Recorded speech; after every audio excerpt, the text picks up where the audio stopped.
தென்னிந்திய திருச்சபை போதகர் டிக்சனால் சூறையாடப்பட்ட பெண்கள் மற்றும் பிணையெடுக்கச் சென்ற பாதகர்கள் தொடர்பிலே தற்பொழுது திடுக்கிடும் தகவல்கள் வெளியாகி இருக்கின்றன.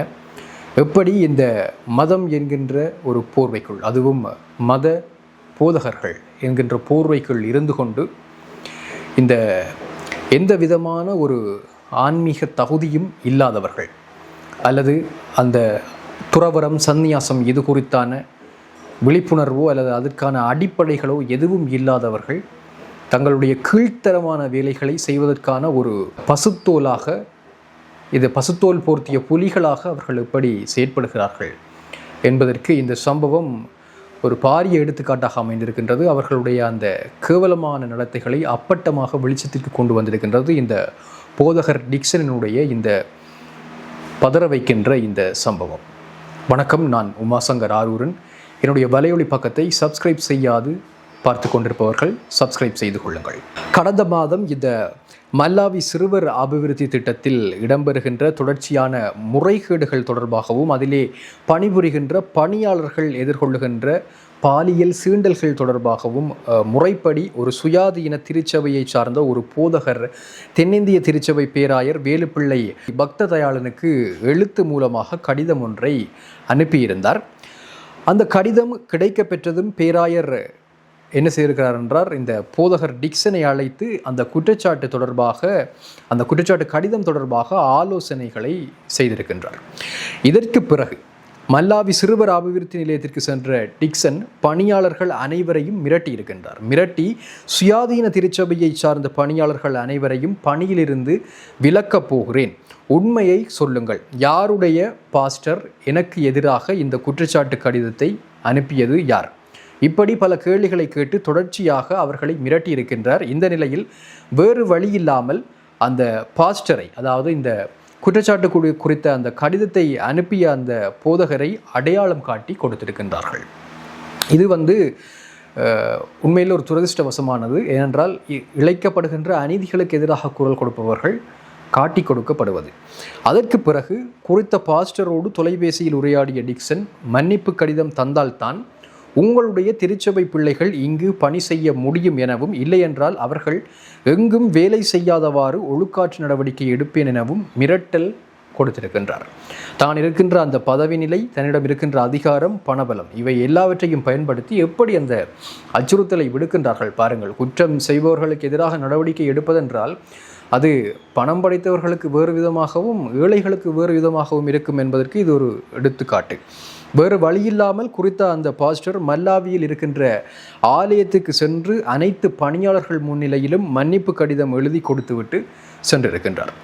அதே சமயம் குறித்த பாஸ்டரினுடைய திருச்சபையைச் சேர்ந்த திட்டத்தின் பணியாளர்களிடத்திலும் கடிதம் பெறப்பட்டு பேராயருக்கு தான் குற்றமற்றவர் என்று போலியாக நிரூபித்திருக்கின்றார் இந்த டிக்சன் என்பவர். அதாவது பாதிக்கப்பட்ட பணியாளர்களிடமிருந்தே தான் அப்படிப்பட்டவர் அல்ல என்று கடிதத்தை எழுதி வாங்கி பேராயருக்கு அனுப்பி அவர் தப்பித்து கொண்டிருக்கிறார். இந்த நிலையில் ஏற்கனவே மல்லாவி திட்டத்தில் பணிபுரிகின்ற திருமணமான ஒரு குழந்தைக்கு தாயாக இருப்பவரோடு ஒரு தவறான உறவிலே அவர் இருந்திருக்கின்றார். அது மாத்திரமல்லாமல் அந்த பெண் கர்ப்பமாகி இருக்கின்றார். அதன் பிறகு அவரை கைவிட்டிருக்கின்றார் இந்த டிக்சன் என்பவர். அது மட்டுமில்லாமல் அவர் மீது இவரே ஒழுக்காற்று நடவடிக்கையையும் எடுத்திருக்கின்றார். அவருடைய நடத்தைகள் பிழையாக இருக்கின்றது என்று சொல்லி அவர் மீது ஒழுக்காற்று வேறு இவர் எடுத்திருக்கின்றார். அதற்கு பிறகு சில காலங்களுக்கு பின்னர் அந்த பெண்ணை மீண்டும் பணியிலே அமர்த்தியிருக்கின்றார். தற்போதைய பிரச்சனை, அதாவது அண்மையில் இந்த 2 இளம் பெண்களை துஷ்பிரயோகம் செய்ததாக இந்த டிக்சன் மீது குற்றச்சாட்டு முன்வைக்கப்பட்டது. அந்த சம்பவத்தில் வன்புணர்வில் பாதிக்கப்பட்ட அந்த 2 பெண்களில் மிகவும் பாதிக்கப்பட்ட பெண் எல்லோரிடமும் சகஜமாக பழகக்கூடிய ஒருவர் என்று தெரிவிக்கப்படுகின்றது.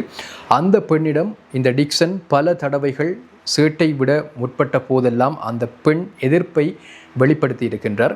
சம்பவம் நடந்த தினம் அங்கே வேலை செய்கின்ற அந்த நிர்வாகம் சார் பணியாளர்கள் 3 இணைந்துதான் திட்டம் போட்டு இந்த பிள்ளைகளை மாட்டி விட்டிருக்கின்றார்கள் என்று இப்பொழுது தெரிய வந்திருக்கின்றது. அங்கு பணியாற்றுகின்ற கணினி இணைப்பாளருக்கு புதிய மோட்டார் சைக்கிள் எடுப்பதற்கு கூட இந்த டிக்சன் என்பவர் முழு தொகையை பணமாக கொடுத்திருக்கின்றார் என்று அறிய வந்திருக்கின்றது. அதற்கான பதிலீடுகள் வேறு விதமாக சொல்ல முடியாத அளவு விடயமாக அது வழங்கப்படுவதாகவும் தகவல்கள் இருக்கின்றன. இந்த நிலையில் எப்போதும் டிக்சனை விட்டு பிரியாத கணக்காளர் சம்பவத்தின் போது எப்படி காணாமல் போனார் என்கின்ற ஒரு சந்தேகமும் இருக்கின்றது. கணனி இணைப்பாளர் குறித்த இரு பிள்ளைகளிடமும் தாங்கள் மூவரும் காரில் போவோம் என்று கூறி காரில் ஏற்றிவிட்டு இறங்கிய சமயம் ஏற்கனவே சாரதி, முகாமையாளர் ஆகியோர் ஆயத்தமாக இருந்திருக்கின்றார்கள். ஏற்கனவே மது போதையில் தான் இந்த டிக்சன் நின்றிருக்கின்றார். அவர் திடீரென்று காரில் ஏறியிருக்கின்றார். ஏறியதும் கதவு திடீரென்று லொக் செய்யப்பட்டிருக்கின்றது. பிறகு காருக்குள் இந்த இரு பிள்ளைகளும் குளிர்பானத்திலே இந்த மயக்க மருந்து கொடுக்கப்பட்டு அவர்கள் மயக்கமடைந்திருக்கின்றார்கள். அதற்கு பிறகுதான் இந்த கேவலமான செயலை அவர்கள் மூவரும் இணைந்து செய்திருக்கின்றார்கள். பிறகு அந்த குளத்தடிக்கு சென்றிருக்கின்றார்கள். அங்கே பாதிக்கப்பட்ட பிள்ளைகள் இருவரையும் மிகவும் சாதுரியமான முறையிலே அங்கிருந்து வீடுகளுக்கு கொண்டு சென்று விட்டிருக்கின்றார்கள். அதிலும் ஒரு முக்கியமான விடயம், கணனி இணைப்பாளர் பிள்ளையை குளிக்க வையுங்கள் என்று கூறி சென்றிருக்கின்றார். நிறை போதையிலே இருந்த இந்த போதகர் டிக்சன் அத்தனை பேர் முன்னிலையிலும், அதாவது குறிப்பாக பெண்கள் முன்னிலையிலும் உள்ளாடையோடு அந்த குளத்திலே குளித்ததாக கூறப்படுகின்றது. உணவு உண்ட பின்னர் சில பணியாளர்கள் வீடு சென்றிருக்கிறார்கள். அனைவரும் வீடு திரும்பிய நிலையில் மாலை குறித்த பாதிக்கப்பட்ட பெண் ஒருவர் மயக்கமடைந்த நிலையில் மற்றவர் தற்கொலை முயற்சி செய்த நிலையில் மீட்கப்பட்டுத்தான் வைத்தியசாலைக்கு கொண்டு செல்லப்பட்டார்கள். அதற்கு பிறகு சாரதியாக சென்றவர், அவருடைய வீடு பொதுமக்களால் முற்றுகையிடப்பட்டிருந்தது. அந்த விடயம் டிக்சனுக்கு ஒரு பணியாளர் மூலம் தெரிவிக்கப்பட்டிருந்தது. அந்த நிலையில் தனக்கும் அதற்கும் சம்பந்தம் இல்லை என்று கூறி தப்பித்து குடும்பமாக கிளிநொச்சி முறிப்பில் அமைந்திருக்கின்ற தென்னிந்திய திருச்சபையில் அவர் தஞ்சம் புகுந்திருக்கின்றார்.